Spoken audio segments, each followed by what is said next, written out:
하나님 말씀 함께 보도록 하겠습니다. 예레미야 29장 13절 말씀입니다.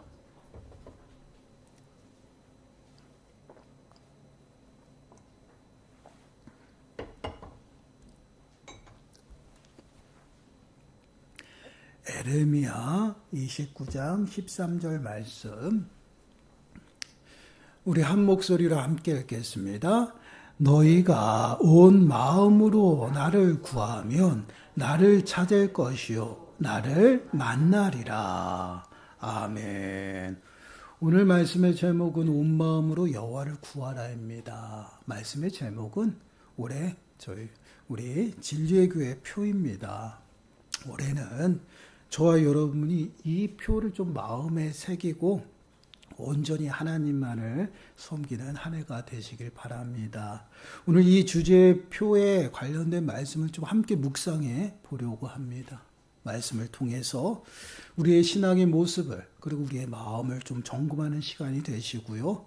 흩어진 마음들이 있다라면 그 마음을 온전히 여호와 하나님께 고종하는 시간들이 되시길 바랍니다. 더 나아가서는 하나님을 향한 우리의 신앙이 다시금 회복되는 시간이 되셔서 하나님께서 약속하신 회복의 은혜를 누리고 또한 여호와 하나님을 만나는 저와 여러분들이 되시기를 간절히 축원합니다. 이 예레미야서 이 배경을 먼저 알아야 될 것 같아요. 예레미야서는요. 유다의 멸망 사건의 그 현장에서 아주 가장 치열하게 활동했던 선지자 예레미야를 통해서 하나님께서 당신의 백성들을 향해 당신의 사랑을 선언하시는 그러한 책이에요. 그래서 예레미야는요, 우리가 눈물의 선지자라고 이야기를 하죠. 왜 눈물을 많이 흘렸나? 바로 가장 치열했던 그 시대의 선지자였기 때문에 그렇습니다. 바벨론의 모든 패권을 이스라엘은 빼앗겼어요. 유다죠. 이스라엘은 벌써 아수르를 통해서 멸망했고 그 아수르가 패망하면서 바벨론이 등장하는 것이에요. 그러면서 남유다가 이제 바벨론의 침공으로 인해서 힘을 거의 상실한 가운데 있어요. 그래서 패권을 빼앗겼다라는 것이 아주 미약하게 버텼던 게 유다였습니다. 근데 결국은 바벨론의 네 번째 침공 공격을 통해서 예루살렘이 함락이 되고 완전히 멸망에 이르게 되죠. 이 시기에 예레미야가 활동을 하는 것이에요. 근데 이 시기를 보게 되면요. 이스라엘 백성들은 아주 집요할 정도로 하나님을 배반하고 우상을 찾고 우상 숭배에 빠져요. 그 우상 숭배로 타락한 그러한 삶을 살아갔던 것이 바로 이스라엘 백성들의 모습이었어요. 그런 이스라엘 백성들을 향해서 하나님께서 심판으로 예언합니다. 경고하시죠. 바벨론을 통해서 너희들을 어떻게 해요? 심판하실 것이다 라는 거예요. 그럼에도 불구하고요. 이 메시지를 이스라엘 백성들이 들었을까? 안 들었어요. 돌아오지 않았습니다. 그런 이스라엘 백성들에게 하나님의 심판은 결국 임하게 돼요. 예루살렘이 함락이 되어서 다시는 유다가 이제 독자적으로 쓸 수 있는 국가로 유지될 수 없도록 완전히 멸망해요. 그래서 바벨론이 와서 그 예루살렘의 성벽을 철저히 다 무너뜨리는 그런 일이 발생합니다. 이렇게 이스라엘의 패망의 원인은요. 이스라엘 백성들이 아주 정말 하나님을 배반하고 집요할 정도로 우상을 찾아다녀요. 그러한 우상 숭배로 인해서 그들은 결국은 하나님의 심판에 이르는 것을 보게 되죠. 그래서 하나님께서는요, 바벨론을 도구로 이스라엘을 징계하시는 그러한 모습입니다. 그 이유는, 하나님께서 징계하시는 이유는 이스라엘이 자신들의 잘못을 깨닫게 하시기 위함이에요.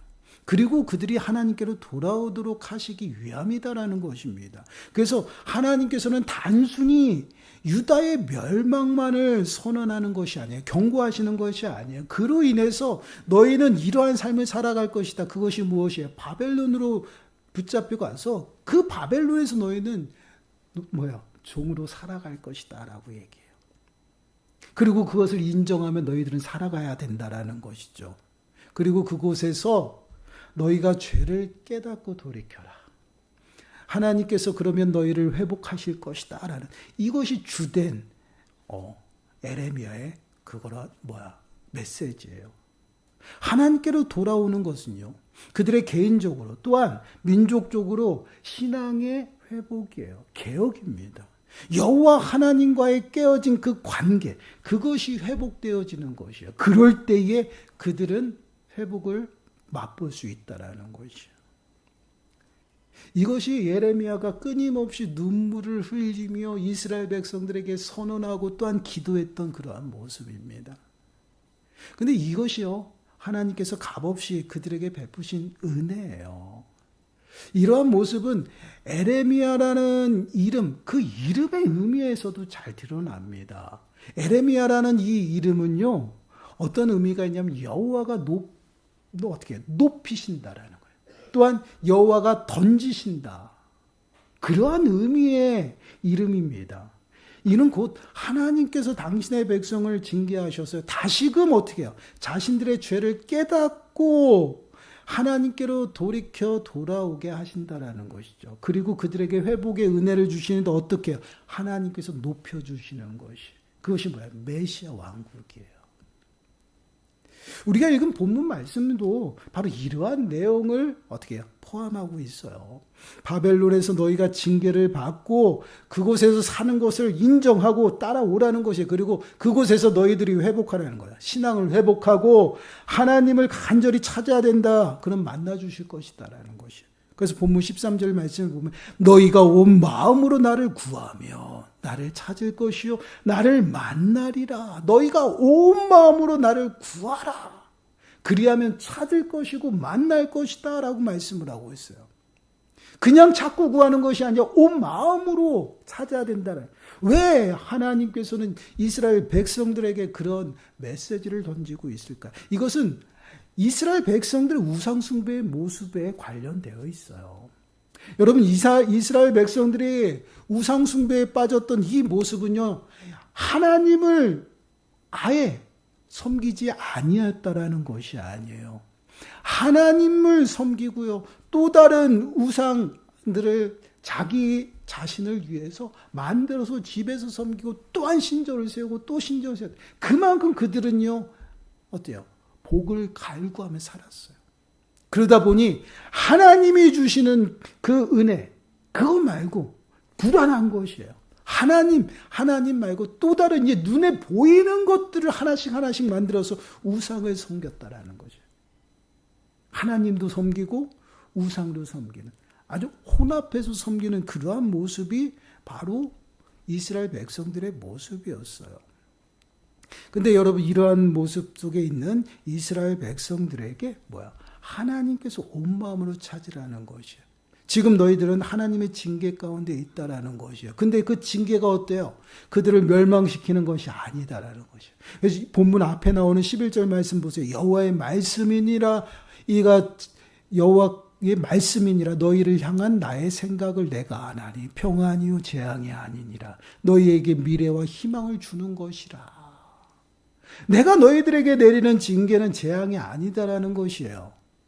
오히려 축복이에요. 미래와 희망이에요. 왜 그렇습니까? 너희를 돌이키게 하기 위함이다라는 거예요. 너희들의 죄를 깨닫고 너희가 나에게 돌아오라는 것이에요. 그래서 미래가 되고 희망이 되는 것이에요. 소망을 그들에게 주시는 것이에요. 그래서 12절 말씀 보세요. 너희가 내게 부르짖으며 내게 와서 기도하면 내가 너희들의 기도를 들을 것이요 라고 말씀을 하고 있어요. 부르짖다라는 이 단어는요, 부른다라는 것이에요. 그럼 무엇을? 여호와의 이름을 부르라는 것이에요.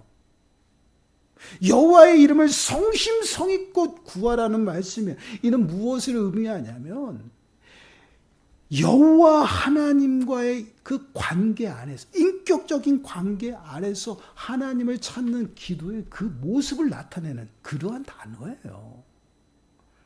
하나님의 그 은혜 아래서 하나님을 간절히 부르짖고 찾을 때 하나님이 그들의 기도를 들어주신다라는 것이요.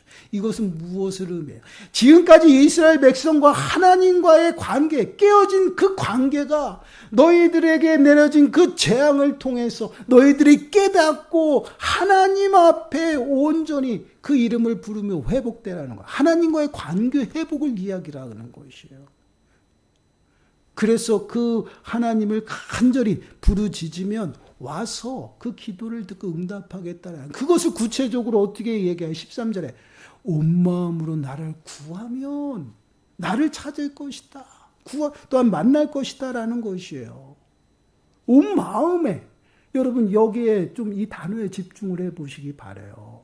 하나님을 찾을 때 이스라엘 백성들에게 온 마음으로 찾으라는 거예요. 기도할 때 온 마음으로 기도하라는 것이에요. 나를 구할 때 온 마음으로 구해야 한다라는 것이 이는 무엇을 의미해요? 이스라엘 범죄했던 그 마음들, 다른 곳에 빼앗겼던 그 우상 숭배의 마음들, 그것을 이제는 제거하고 하나님 앞에 그 마음을 고정하라는 것이에요. 여러분 우상 숭배는요 성경에서 영적인 간음으로 이야기를 하고 있어요. 간음이라는 이 표현, 이 단어가 무슨 의미예요? 배우자가 있는 사람이 다른 이성과 관계를 맺은 것을 간음이라고 정의를 하고 있다는 것이에요. 이스라엘 백성들이 하나님과 하나 되어 하나님을 섬기는 선민이에요. 그 선민이 어떻게 해요? 간음을 했다라는 것이에요. 다른 우상을 섬기고 다른 것들을 숭배하고 섬겼다라는 것이에요. 마음이 갈라졌다라는 것을 이야기를 하고 있어요. 바로 이러한 모습이 이스라엘 백성들의 모습이에요. 그래서 이스라엘 백성들이 끊임없이 우상 숭배에 빠질 때 그들의 마음이 하나님께로 돌이키라는 것이에요. 그런데 이러한 모습은 어디서부터 계속 사사시대부터예요. 사사시대부터 하나님을 찾지 아니하고 하나님의 목전에서 그들은 죄악을 범죄를 저지르고 있어요. 그래서 사무엘이 등장하면서 사무엘이 미스바에 모여서 가장 먼저 한 건 우상을 제거하는 거죠. 아스타롯과 바알을 완전히 깨부시고 그들의 각자 집에 있는 모든 우상들을 갖고 와서 제거하는 것이에요. 그리고 하나님의 온전히 마음이 집중하고 고정되어져. 그러한 모습으로 하나님과의 관계를 회복하는 것이에요. 하나님께서요 이스라엘 백성들을 애굽에서 구원하시고 그들의 하나님이 되고 그들은 하나님의 백성이 되었어요. 이것이 뭐예요? 하나님과의 관계예요. 그러면 그들의 삶의 모습은 어떻게 살아가야 됩니까? 이제는 종의 삶의 모습에서 벗어난 것이에요. 그래서 이스라엘 백성들을 시내산에서 율법을 수여하면서 하나님께서 그들에게 뭐라고 말해요? 하나님만을 섬기라는 것이에요. 이것이 하나님께서 그들에게 요구하시는 삶의 모습이에요. 신명기서 4장 29절 말씀을 보시면 그러나 네가 거기서 내 하나님 여호와를 찾게 되리니 만일 마음을 다하고 뜻을 다하여 그를 찾으면 만나리라. 하나님을 만나는 것은요 단순히 부르짖고 그러는 것이 아니라 마음을 다해야 된다. 마음을 쏟아야 된다라는 것이에요. 오직 그 마음이 하나님 앞에 고정이 되어 있어야지만 하나님을 만날 수 있다라는 것이에요. 이것은 무엇을 의미해요? 하나님과 나와의 관계. 하나님과의 관계를 회복해야지만 우리가 하나님의 은혜를 보고 하나님을 만나고 하나님을 찾을 수 있다라는 것이에요. 그래서 여러분 신명기서 6장 5절 말씀을 보시면 너는 마음을 다하고 뜻을 다하고 힘을 다하여 내 하나님 여호와를 사랑하라 라고 말씀하고 있어요. 어떻게 사랑해요? 마음을 다하고 뜻을 다하고 힘을 다하라는 것이에요. 우리는 이것을 어떻게 표현해? 전심전력을 다해서 하나님을 찾는 것이에요. 전심전력을 다해서 하나님을 섬기고 하나님을 사랑해야 된다라는 것이에요. 그 어떠한 불순물도 내 마음에 있어서는 안 된다라는 것이에요. 온전히 정한 마음으로 한 가지 마음으로 하나님 앞에 고정이 되어질 때에 하나님을 만날 수가 있다라고 말씀을 하고 있어요. 이스라엘 백성들이 하나님과의 관계가 깨어진 것이 무엇이에요? 그 마음에 불순물이 들어왔다라는 거예요. 우상이 들어왔다라는 것이에요. 그로 말미암아 마음이 흩어지고 마음이 갈라졌다라는 것이에요. 그런 마음으로는 하나님 앞에 설 수 없다라는 것이에요. 그런 마음으로는 하나님을 만날 수 없다라는 것이에요. 그런 마음으로는 하나님이 그들의 기도를 들을 수 없다라는 것이에요. 왜 그럴까요? 하나님은요, 우리에게 전부를 원하시는 거예요. 그렇게 만드셨어요, 하나님은 우리를. 그래서 여러분 마태복음 6장 24절 말씀을 보시면요, 한 사람이 두 주인을 섬기지 못할 것이니 혹 이를 미워하고 저를 사랑하거나 혹 이를 중히 여기고 저를 경히 여김이라. 너희가 하나님과 재물을 겸하여 섬기지 못하느니라. 우리의 마음이 갈라질 수밖에 없다는 것이야. 그 마음이 한 곳에 집중하게 되면 다른 곳을 경히 여길 수밖에 없어요. 우리는 멀티가 되지 않아요. 그럼에도 불구하고 우리는 끊임없이 마음을 나누고 있다는 것이에요. 그것은 진정한 사랑이 아니다라는 거예요. 하나님께서는 우리를 만드실 때 어떻게 만드셨냐? 우리가 하나님을 향해 하나님을 의지하고 하나님을 바라보며 살아가도록 그렇게 만드셨어요. 그것이 사람이에요. 그런데 이 사람의 모습이 죄로 인해 오염되었고 죄로 인해서 파괴가 되었어요. 하나님과 관계가 깨어졌다는 것이에요. 그 관계가 깨어짐으로 하나님의 영광에 이르지 못한 것이 우리 사람의 모습이에요. 죄된 모습이에요. 그런 죄된 인생에게 예수 그리스도께서 이 땅에 오셔서 회복시킨 거예요. 하나님과의 관계를 회복시켜서 이제는 거룩하고 흠없고 책망할 것이 없는 모습으로 하나님 앞에 서서 그 영광에 이르도록 만들어 놓으셨다라는 것이, 오직 하나님 앞에 집중하며 하나님을 섬기며 살아가도록 그렇게 우리를 구원하신 것이에요. 그게 우리의 부르심이에요. 그래서 하나님과의 관계가 먼저 회복되어지지 아니하면 여러분 우리는 하나님을 보지 못해요. 하나님의 은혜를 누리지 못합니다. 아무리 찾고 부르지만 하나님이 응답하시지 않는다라는 것. 결국은 우리의 회복은 어디서부터? 하나님으로부터 출발하는 것이에요. 하나님과의 관계가 회복이 되어져야지만 우리의 삶의 회복이 따라온다라는 것이에요. 우리들의 삶 가운데 하나님의 일하심을 보게 되는 것이고 그 일하심을 통해서 하나님의 약속이 성취되어지는 것이에요. 이것이 하나님의 은혜 가운데 살아가는 그러한 삶의 모습이에요. 그래서 하나님을 만나고 하나님의 은혜를 입는 자가 누구냐? 하나님을 사랑하는 자고요. 하나님을 찾는 자고요. 하나님을 바라보는 자예요. 여러분 잠언서 8장 17절 말씀 보세요. 우리 한 목소리 읽어보겠습니다. 시작. 나를 사랑하는 자들이 나의 사랑을 입으며 나를 간절히 찾는 자가 나를 만날 것이니라. 하나님이 사랑하는 자가 누구예요? 하나님의 사랑을 입는 자가 누구예요? 하나님을 사랑하는 자예요. 그러면 하나님을 만나는 사람이 누굽니까? 하나님을 간절히 찾는 자라는 것이에요. 여러분 이스라엘에게 내려진 그 경고의 메시지, 하나님의 심판은 변함이 없어요. 그리고 하나님의 그 예언의 말씀대로 바벨론으로 포로로 끌려가는 거 변함이 없습니다. 변하지 않아요. 그리고 그곳에서 살아가는 거 변하지 않습니다. 그리고 그곳에서 회복시켜서 돌아오는 거 하나님의 뜻하셨기 때문에 변하지 않아요.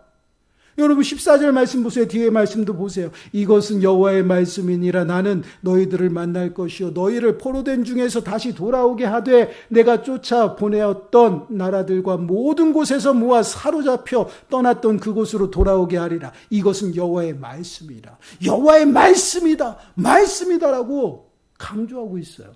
하나님은 변하지 않잖아요. 그 말씀은 이 땅이 사라지기 전에, 천지가 사라지기 전에 모두 다 이루어지는, 변함이 없어요. 뜻을 세우시고 하나님의 계획하심 속에 일하심이 시작됩니다. 하나님의 심판이 예루살렘에 임했어요.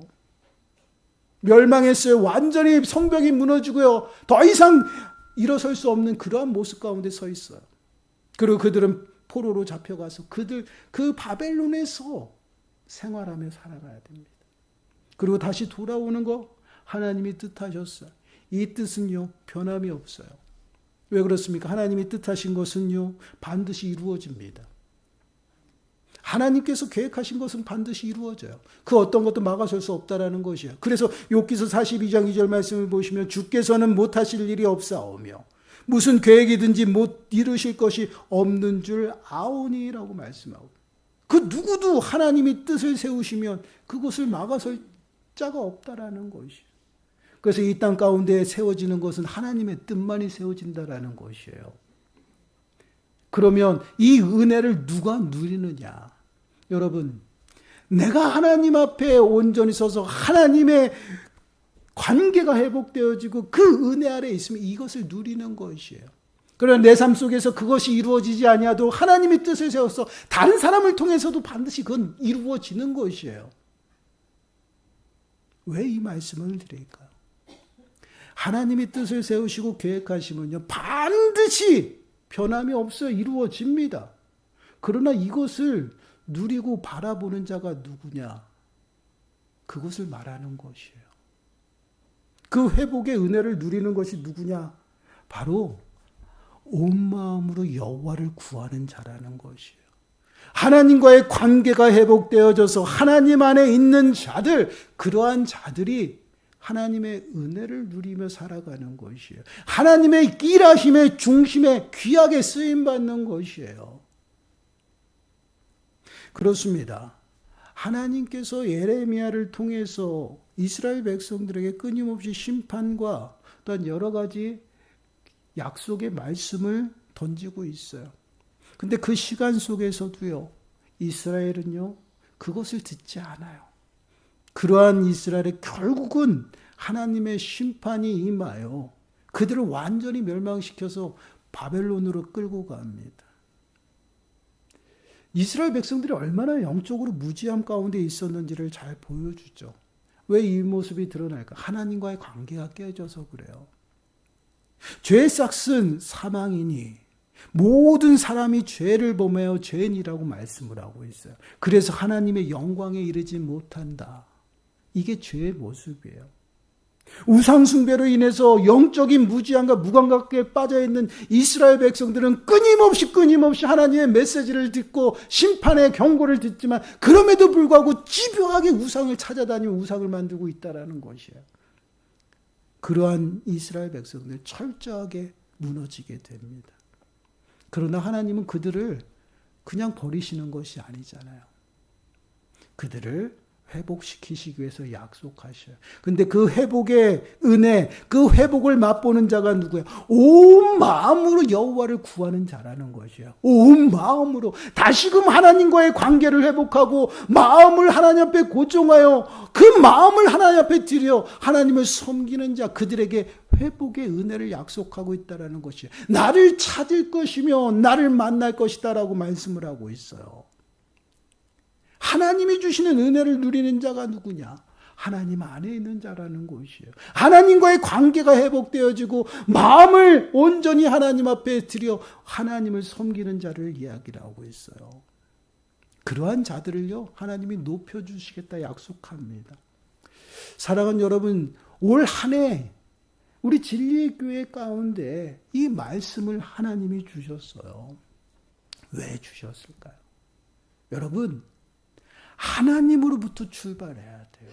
하나님과의 관계가 회복되어져서 우리의 마음의 불순물들을 제거해야 됩니다. 그리고 온전히 하나님 앞에 우리들의 마음을 쏟아놓고요, 우리들의 삶을 온전히 드려야 돼요. 우리의 삶을 하나님 앞에 드릴 때 하나님이 그 삶을 살아가도록 허락하신다라는 것이에요. 그러한 삶을 통해서 하나님의 은혜를 누리며 살아가는 것이에요. 회복이 나타난다라는 것이에요. 기적이 나타나는 것이에요. 사랑하는 여러분, 우리의 신앙의 모습을 좀 점검해 보시길 바라요. 올해는 우리가 하나님을 만나는 한 해가 되길 소망합니다. 하나님께 기도할 때마다 하나님께서 들으시는 한 해가 되길 소망합니다.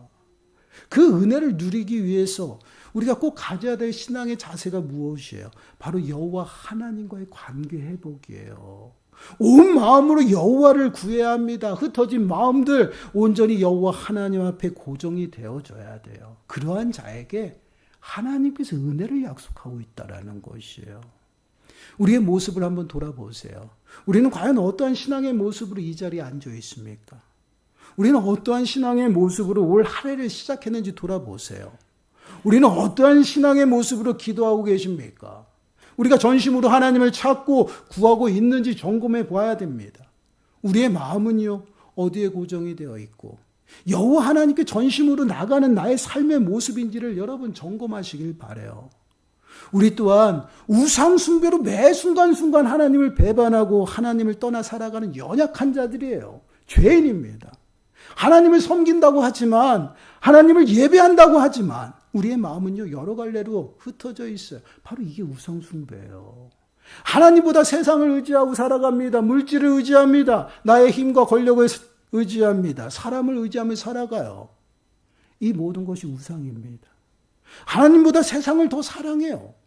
하나님보다 자녀들을 더 사랑합니다. 하나님이 최우선이 되어져야 되는데 내가 우선이 되고 자녀가 우선이 되어지고 내 삶이 우선이 되어지고 있어요. 여러분, 이거 우상이에요. 어느 순간 하나님을 섬기는 것이 내 삶의 전부가 아니에요. 내 삶의 일부가 되어졌습니다. 더 중요한 것들이 많아지고 있어요. 이것이 바로 우상이에요. 여러분, 이러한 말씀으로 전하게 되면요, 종종 이런 말을 들어요. 시대가 변했다라고요.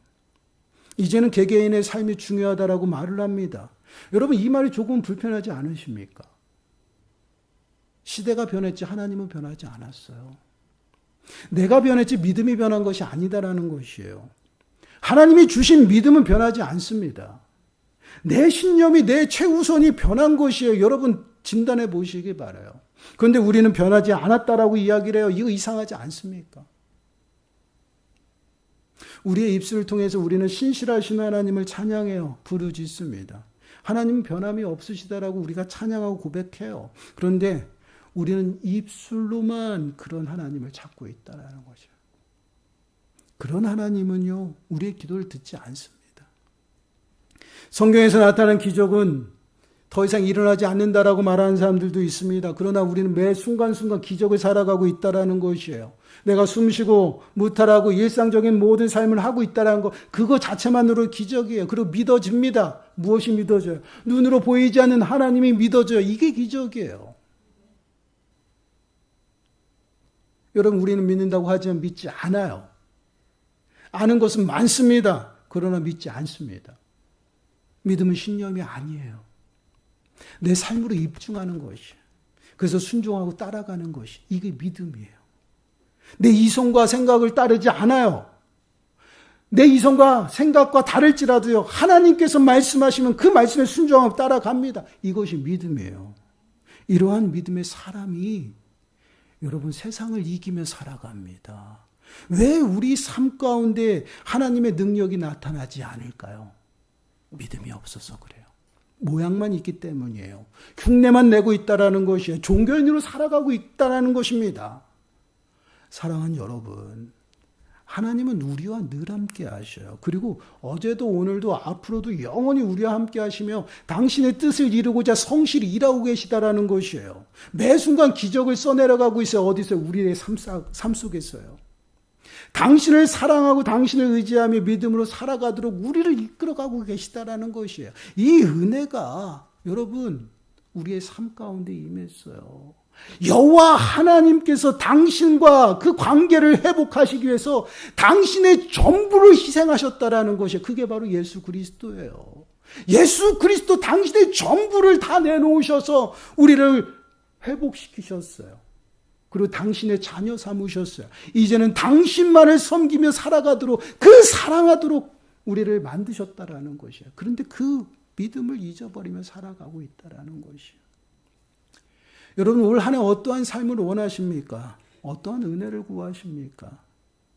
여러분, 그 어떠한 것보다도 우선이 되어져야 될 것이 바로 하나님과의 관계 회복이에요. 하나님은 우리에게 전부를 원하시지 지극히 일부를 원하시는 것이 아닙니다. 우리가 하나님 앞에 전부 모든 삶을 드리면 이 땅을 어떻게 살아가야 하나라고 생각해요. 근데 여러분, 내가 삶의 전부를 들면 전부를 주신다라는 것이에요. 그것이 내가 삶을 얻는 것이고 삶을 살아가는 것이에요. 그렇기 때문에 세상의 생각과 방법이 아닌 하나님이 말씀하시는데 집중해서 온 마음으로 하나님 앞에 고정해야 된다라는 것이. 그리고 하나님을 구해야 된다라는, 그럴 때에 하나님의 뜻이 보이고 그 뜻을 행하며 살아가는 것이에요. 그래서 그 은혜를 누리며 살아가는 것이에요. 사랑하는 여러분, 우리의 흩어진 마음을 좀 이제 하나님 앞에 고정하시기 바래요. 그리고 올 한 해 온 마음으로 하나님을 구하고 하나님을 찾고 만나는 여러분들이 되시길 간절히 축원합니다. 우리가 이